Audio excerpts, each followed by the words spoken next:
Hi all, MS എക്സലിൽ ഞാനൊന്ന് പരിചയപ്പെടുത്താൻ പോകുന്നത് 3 ഫോർമുലകളാണ്. Count, count A, count blank. ഇവ തമ്മിലുള്ള ഡിഫറൻസും ആണ്. ഞാനിവിടെ ഒരു ടേബിൾ ക്രിയേറ്റ് ചെയ്ത് വെച്ചിട്ടുണ്ട്. ഈ ടേബിളിനുള്ളിൽ ചില സെല്ലുകളിൽ നമ്പറും ചില സെല്ലുകളിൽ ടെക്സ്റ്റും ചില സെല്ലുകളിൽ ബ്ലാങ്കും ആയാണ് ഇട്ടിരിക്കുന്നത്. ഈ 3 ഫോർമുല വെച്ചിട്ട് നമുക്ക് ഇവ തമ്മിലുള്ള ഡിഫറൻസ് നോക്കാം. ആദ്യം ഞാൻ കൗണ്ട് ഫോർമുലയാണ് ഉപയോഗിക്കുന്നത്.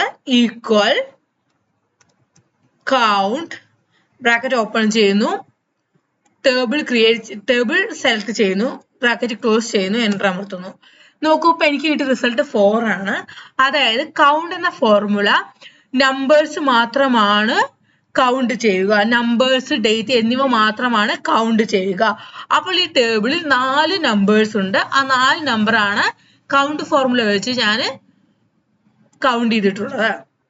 ഇനി അടുത്ത് നമുക്ക് കൗണ്ട് എ നോക്കാം. Equal count A. ഇനി നമുക്ക് ടേബിൾ സെലക്ട് ചെയ്യാം, ബ്രാക്കറ്റ് ക്ലോസ് ചെയ്യാം, എന്റർ അമർത്താം. ഇപ്പൊ എനിക്ക് കിട്ടിയ വാല്യൂ 6 ആണ്. അതായത് കൗണ്ട് എ ഫോർമുല എന്ന് പറയുമ്പോൾ നമ്പേഴ്സും ടെക്സ്റ്റും അവ കൗണ്ട് ചെയ്യും, പക്ഷെ ബ്ലാങ്ക് സെൽസ് കൗണ്ട് ചെയ്യില്ല. അങ്ങനെ എനിക്ക് ഇവിടെ കിട്ടിയ റിസൾട്ട് 6 ആണ്. ഇതിൽ 4 നമ്പേഴ്സും 2 ടെക്സ്റ്റും ഉണ്ട്. അങ്ങനെ 6 ആണ് എനിക്ക് കിട്ടിയത് കൗണ്ട് എ ഫോർമുല വെച്ച് നോക്കിയപ്പോൾ. ഇനി നമുക്ക് കൗണ്ട് ബ്ലാങ്ക് നോക്കാം. ഈക്വൽ കൗണ്ട് ബ്ലാങ്ക്,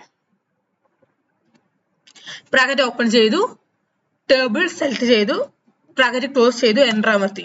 ഇപ്പൊ എനിക്ക് കിട്ടിയ റിസൾട്ട് 9 ആണ്. അതായത് കൗണ്ട് ബ്ലാങ്ക് ഫോർമുല എന്തിനു ഉപയോഗിക്കുന്നു വെച്ച് കഴിഞ്ഞാൽ ബ്ലാങ്ക് സെൽസ് കൗണ്ട് ചെയ്യാനാണ്. ഈ ടേബിൾ 9 ബ്ലാങ്ക് സെൽസ് ഉണ്ട്. അതാണ് എനിക്ക് റിസൾട്ടായി കിട്ടിയത്. അപ്പൊ ഈ 3 ഫോർമുല എന്താണെന്ന് മനസ്സിലായെന്ന് ഞാൻ വിചാരിക്കുന്നു. കൗണ്ട് ഫോർമുല ഉപയോഗിക്കുന്നത് നമ്പേഴ്സ്, ഡേറ്റ് ഒക്കെ കൗണ്ട് ചെയ്യാനാണ്. കൗണ്ട് എ ഉപയോഗിക്കുന്നത് നമ്പേഴ്സും ടെക്സ്റ്റും കൗണ്ട് ചെയ്യാനാണ്. കൗണ്ട് ബ്ലാങ്ക് ഉപയോഗിക്കുന്നത് ജസ്റ്റ് ബ്ലാങ്ക് സെൽസ് മാത്രം കൗണ്ട് ചെയ്യാനാണ്. എല്ലാവർക്കും ഇന്നത്തെ വീഡിയോ ഉപകാരപ്രദമായി എന്ന് ഞാൻ വിശ്വസിക്കുന്നു. എന്റെ വീഡിയോ ഇഷ്ടപ്പെടുകയാണെങ്കിൽ ലൈക്ക് ചെയ്യാനും ഷെയർ ചെയ്യാനും സബ്സ്ക്രൈബ് ചെയ്യാനും മറക്കരുത്. Thank you.